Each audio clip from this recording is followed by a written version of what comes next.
तो हेलो बच्चों, आज आपके प्रकाश सर कुछ नए अंदाज में आज कुछ और पढ़ाने वाले हैं। तो जो भी बच्चे देख रहे हैं उनको ये कहेंगे कि शुरुआत से लास्ट तक देखें और चैनल को सब्सक्राइब कर लीजिएगा और बेल आइकन को भी दबा दीजिएगा। और कमेंट में आपको अच्छा लगे तो अच्छा लिखिएगा और खराब लगे तो जो भी आपकी मेरी गलतियां हो उसको जरूर कमेंट में कहिएगा कि ये गलती हुआ ऐसे, ठीक। और अच्छा लगे तो अच्छा भी बताइएगा।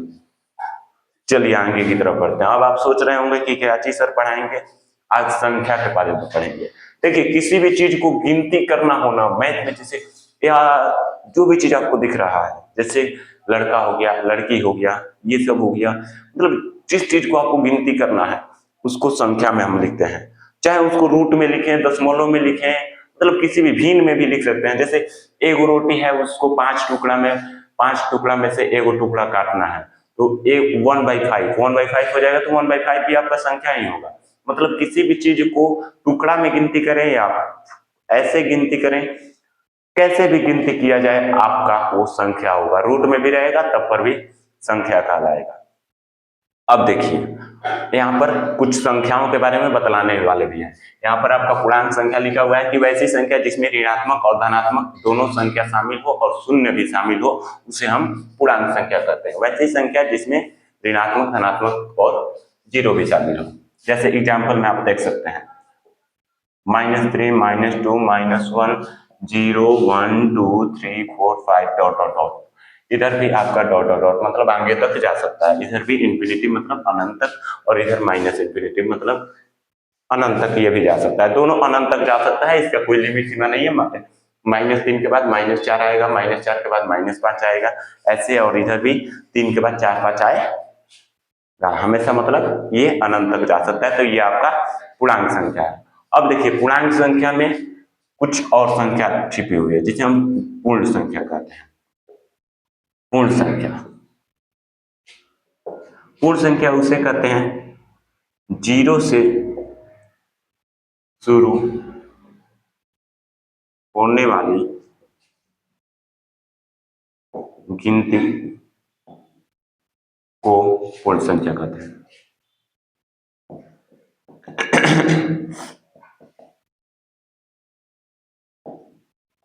जीरो से शुरू होने वाली जो गिनती होगी उसको पूर्ण संख्या कहेंगे। जैसे यहाँ पर देखिए एग्जाम्पल, जीरो से स्टार्ट होना चाहिए गिनती। गिनती मतलब माइनस में नहीं होना चाहिए, बाटा में नहीं होना चाहिए, और आपका ये रूट में भी नहीं होना चाहिए। मतलब केवल सिंपल ऐसे जैसे है वैसे ही होना चाहिए। अब देखो, यहाँ से स्टार्ट होगा जीरो से, इधर से माइनस में तो नहीं, जीरो से, 0, 1, 2, 3, 4, ये भी लास्ट तक जाएगा इंफिनिटिव तक। मतलब जीरो से स्टार्ट होगा, लास्ट तक जाएगा। जीरो से स्टार्ट होने वाली गिनती की संख्या को पूर्ण संख्या कहते हैं यहाँ पर। अब देखिए, इसमें प्राकृत संख्या,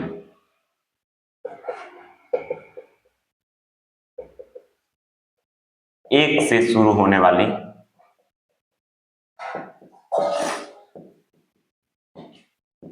गिनती को प्राकृत संख्या कहते हैं।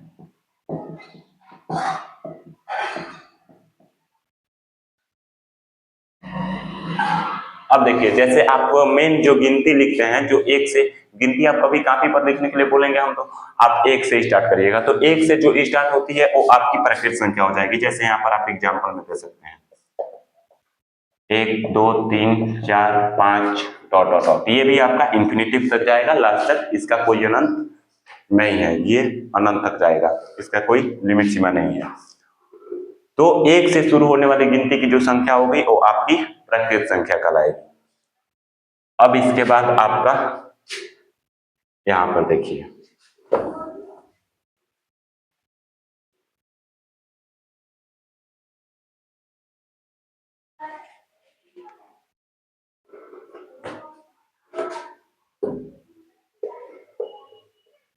सम संख्या, वैसी प्राकृत संख्या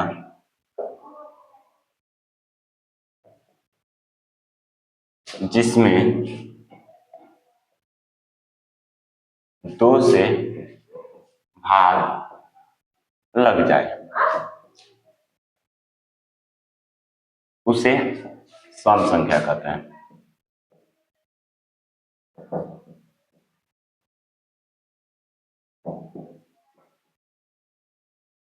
वैसी प्राकृत संख्या जिसमें 2 से भाग लग जाए उसे हम सम संख्या कहेंगे। जैसे आप देखिए यहाँ पर एग्जाम्पल,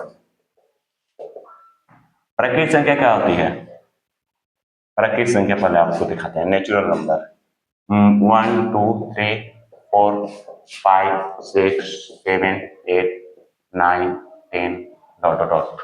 इसमें कह रहा है कि प्राकृत संख्या में जिसमें जिसमें 2 से भाग लग जाएगा उसको हम सम संख्या कहेंगे। अब देखिए यहाँ पर सम संख्या का एग्जाम्पल, 2 में भाग लग जाएगा 2 से, एक बार में कट जाएगा। यहाँ पर देखिए 2 में 2 1 जा 2 कट गया, तो जो जो कट जाएगा 2 कट जाएगा 2 हो गया, 4 कट जाएगा 3 नहीं कटेगा, 3 में 2 से भाग लगेगा, 3 को भी 2 के पढ़ना में आता है? नहीं आता है, तो यहाँ पर इसमें भाग नहीं लगेगा, तो यहाँ पर ये 4 हो जाएगा, 3 नहीं होगा। 4 में 2 से भाग लग जाएगा तो 2 के 4, फिर 6 में, फिर उसके बाद 8 में, फिर 10 में, मतलब जिसमें जिसमें भाग लग जाएगा वो आपका क्या कहलाएगा?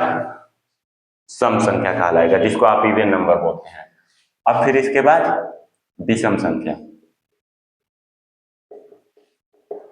अब देखिए इसमें एक और चीज आप बोलते हैं कि सर 0 में 2 से भाग लग जाएगा, 0 काहे नहीं होगा?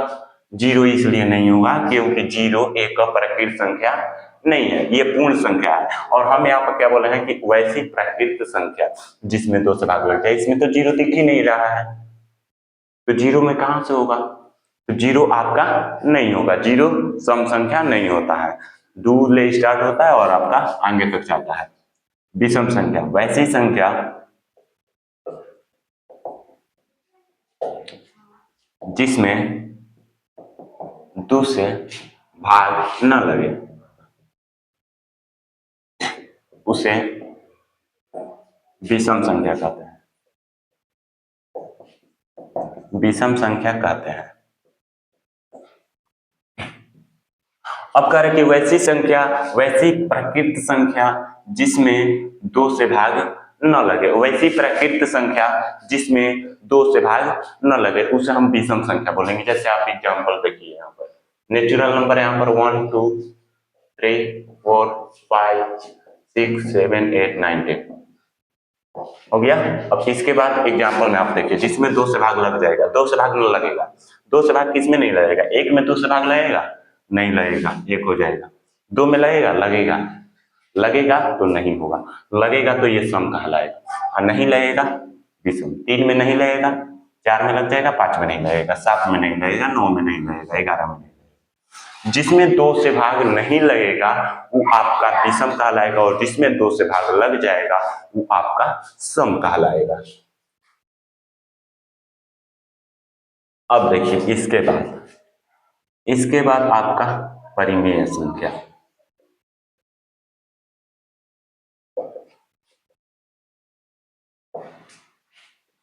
वैसी संख्या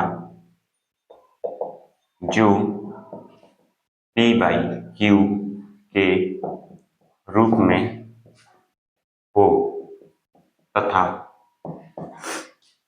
या जिसका वर्गमूल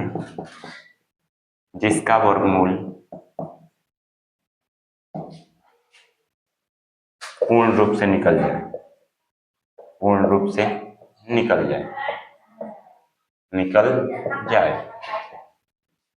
उसे परिमेय संख्या कहते हैं।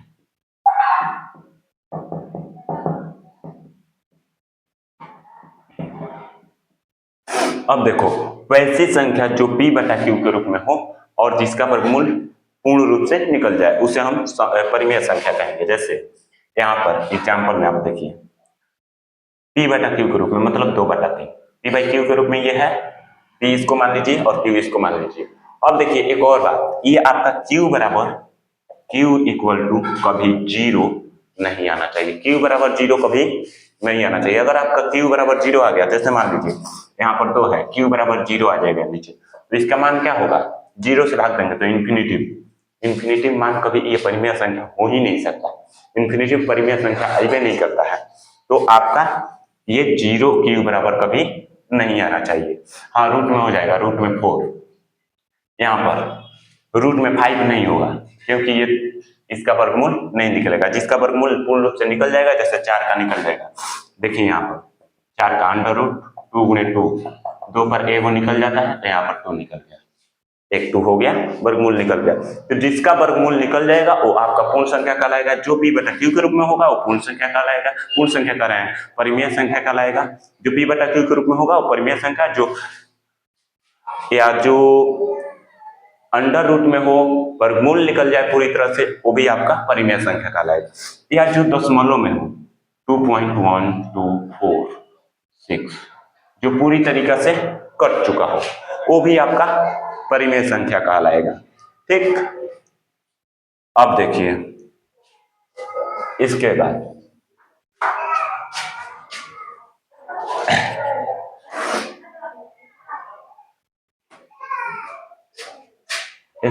अपरिमेय संख्या।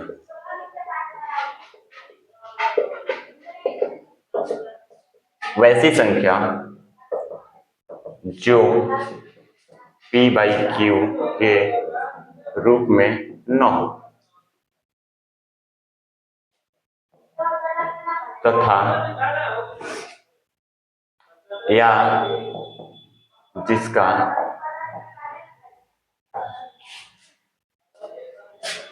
वर्गमूल पूर्ण रूप से न निकले, उसे अपरिमेय संख्या कहेंगे।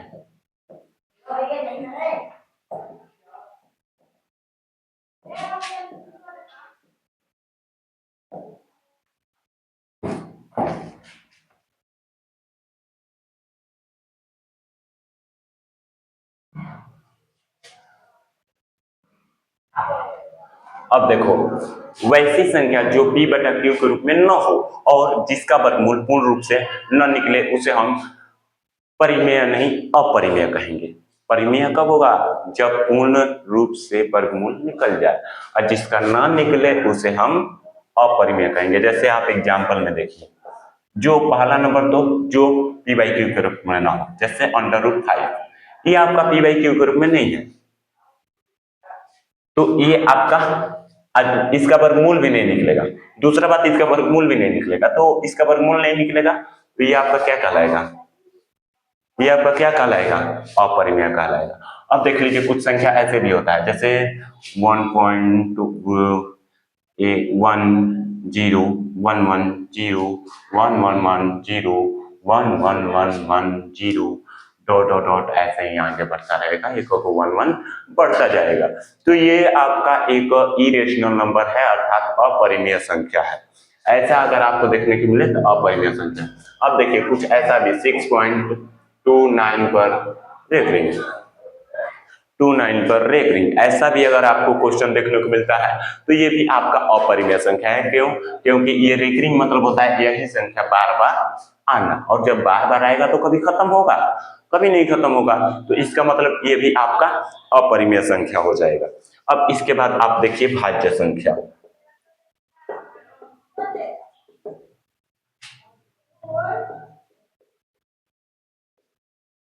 वैसी संख्या जिसके 2 से अधिक गुणनखंड,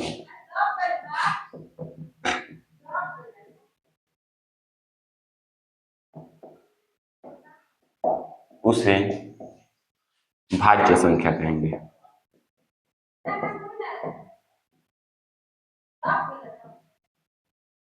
अब वैसी संख्या जिसका 2 से अधिक गुणनखंड हो, 2 नहीं 2 से अधिक गुणनखंड हो, उसे हम भाज्य संख्या कहेंगे। जैसे देखिए यहाँ पर 2 का कब गुणनखंड होगा? देखो तो 1 ले भाग लग जाएगा, 2 ले लगेगा, केवल 2 गुणनखंड है। गुणनखंड मतलब क्या? जिससे जिसे भाग लग जाए, 1 ले लगेगा, 2 ले लगेगा, केवल 2 गुणनखंड है। इसमें क्या कर रहा है? 2 से अधिक होना चाहिए। अब देखते हैं 2 के बाद 3 का भी 1 और 3। अब देखते हैं 4 का 1 ले भाग लगेगा, 2 ले लगेगा, फिर उसके बाद 4 से लगेगा। ओ भाई साहब, 3 हो गए, 2 से अधिक गुणनखंड आपका हो गया तो क्या क्या होगा? 2 से अधिक गुणनखंड यहाँ पर कह रहा है, यहाँ पर 2 से अधिक गुणनखंड 4 का हो गया। 4 क्या कहलाएगा आपका? 4 क्या कहलाएगा? भाज्य संख्या। 6 का देखिए 1 2 3 6, इसका भी 2 से अधिक गुणनखंड हो गया, ये भी भाज्य संख्या है। मतलब जिसका 2 से अधिक गुणनखंड होगा वो भाज्य संख्या कहलाएगा। या ऐसे भी एक परिभाषा होता है कि कोई ऐसी संख्या जिसमें एक या उसी संख्या के अलावा किसी दूसरी संख्या से भाग लग जाए, मतलब एको से भाग लगे, इसी संख्या से मतलब 6 से भाग लग जाए और इस दोनों के अलावा कोई और संख्या जैसे 2 से भाग लग जा रहा है ना, भाज्य है। एक या उसी संख्या के अलावा किसी दूसरी संख्या से भाग लग जाए उसे हम भाज्य कहेंगे। अब देखो अभाज्य, अब इसके बाद क्या पढ़ेंगे? अभाज्य संख्या। वैसी संख्या जिसके केवल 2 गुणनखंड हो,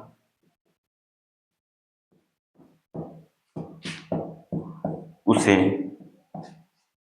अभाज्य संख्या कहेंगे, अभाज्य संख्या कहते हैं।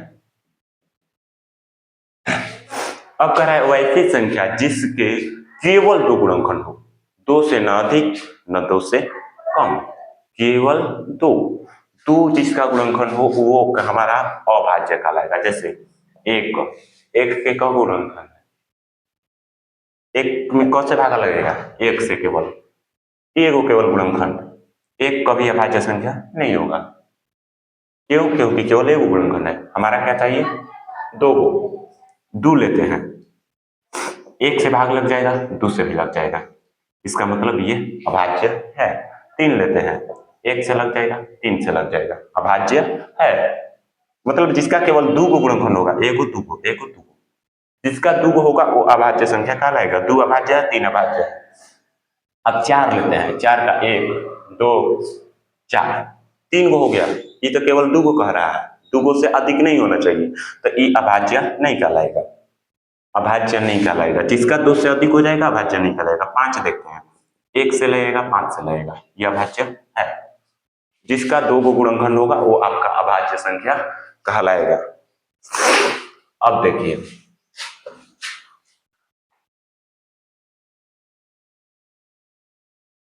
अब एक और है और ये लास्ट भी है, एक तरह से समझिए तो ये लास्ट है आपका संपूर्ण संख्या।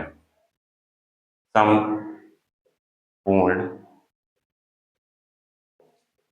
संख्या वैसी संख्या जिसके गुणनखंड का योग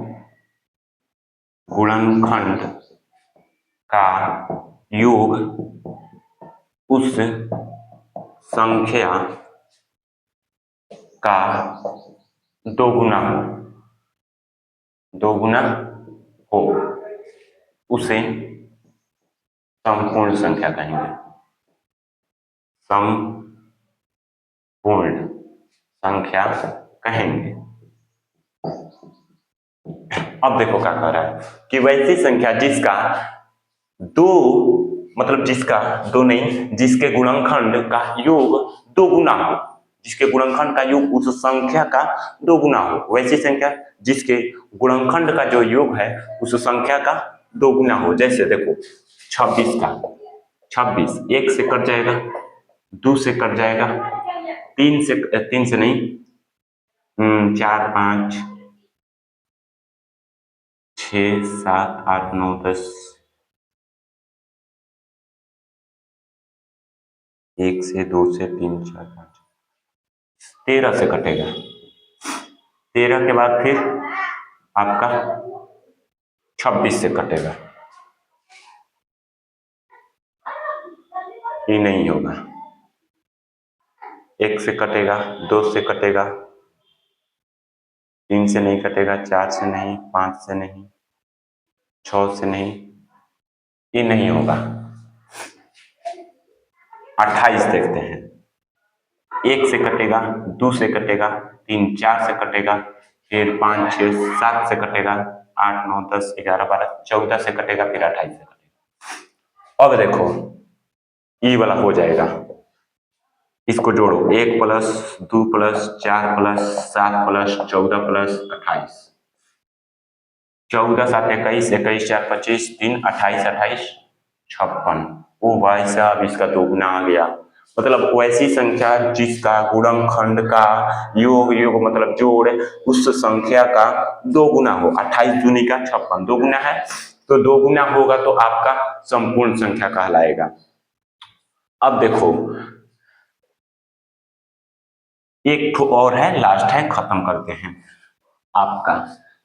अब देखिए पहली ड्रोम संख्या, एक 6 क्लास में है ये पहली ड्रोम संख्या आपको पढ़ने को मिलेगा। मतलब वैसी संख्या जिसको उल्टा या सीधा पढ़ो वहीं पढ़ा जाए, वहीं पढ़ा जाए, उसे हम क्या कहेंगे, पहली ड्रोम संख्या। जैसे देखो 121 है, इसको फिर से उल्टा करोगे, ये 1 को आगे लाओगे, फिर 2 को यहाँ पर, फिर 1 को यहाँ पर, इसको भी 121 कहेंगे। 101 है, 1 को इधर लाओगे, 0 को 0, 1 को इधर, ये भी आपका पहली ड्रोम है। यहाँ पर 5 4 5 है, 5 को इधर लाओगे, 4 को, फिर 5 को, ये भी आपका पहली ड्रोम है। मतलब जिस संख्या को सीधा पढ़ो चाहे उल्टा पढ़ो, एक ही संख्या पढ़ा जाए, एक ही संख्या पढ़ा जाए, ऐसे पढ़ोगे 545 से, ऐसे पढ़ोगे 545 से होगा, तो एक ही तरह से पढ़ा जाए वो आपका 545 पहली ड्रोम कहलाएगा। और अगर आप लोग लास्ट तक टिके हैं तो प्लीज चैनल को सब्सक्राइब जरूर करिएगा, वीडियो अच्छा लगा हो तो, और लाइक भी करिएगा और कमेंट में भी जरूर लिखिएगा। चलिए बाय, अगले दिन मिलते हैं आप लोगों को नए टॉपिक के साथ।